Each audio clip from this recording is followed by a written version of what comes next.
కనుక మన ఆత్మ సంబంధమైన విషయాలలో మనం ఎక్కడ తక్కువ పడకుండా చాలా జాగ్రత్త పడాలి.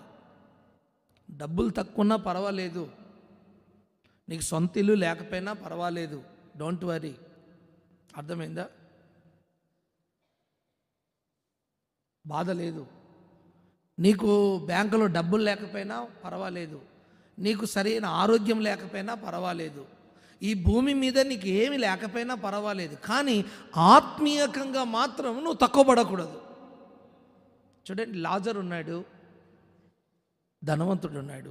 ధనవంతుడికి అన్నీ ఉన్నాయి, కానీ ఆత్మీయ జీవితంలో జీరో. దేవుడు లెక్క తోసాడు, ధనవంతుడు తక్కువ కనిపించాడు.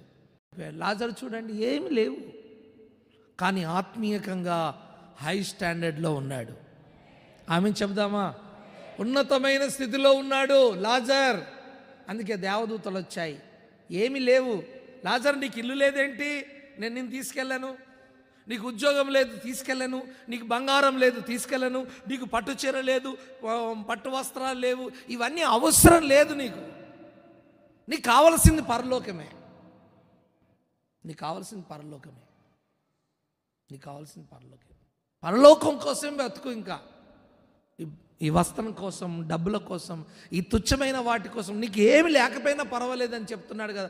దేవుడే చెప్తున్నాడు, నీకు ఏమీ లేకపోయినా పర్వాలేదు నా కుమారుడా, అన్నీ నేను ఇస్తాను, కానీ ఏమి నీకు లేకపోయినా పర్వాలేదు, నీవు నాతో పరలోకంలో ఉంటే చాలు అని ప్రభువు చెప్తున్నాడు. దేవుడే చెప్తున్నాడు. దేవుడే చెప్తున్నాడు. చూడండి, ఇప్పుడు దేవదూతలతో పాటు పరలోకంలో ఉన్నాడు లాజరు. ఎందుకంటే అతని లెక్క సరిగా ఉంది. మీ ఆత్మీయ జీవితంలో మీరు సరి అయిన లెక్క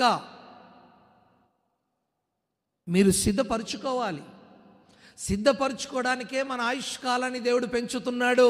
నువ్వేమో గొప్ప వ్యక్తివని, పరిశుద్ధుడవని, నీ ద్వారా ఏదో సేవ జరుగుతుందని, గొప్ప గొప్ప కార్యాలు జరుగుతున్నాయని, దేవుని కోసం ఏదో చేస్తున్నావని దేవుడు నిన్ను బతికిస్తున్నాడా? చెప్పు. లేదు. దేవుడు నీకు అవకాశం ఇస్తున్నాడు. నీ ఆయుష్ని ఎందుకు పొడిగిస్తున్నాడో తెలుసా? నీ ఆయుష్ని ఎందుకు పొడిగిస్తున్నాడో తెలుసా? నీ ఆత్మీయ జీవితాన్ని సరిగా కట్టుకోవడానికి.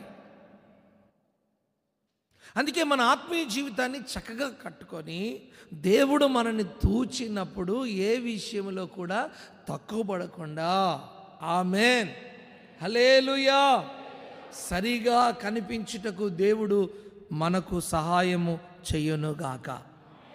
హల్లెలూయా.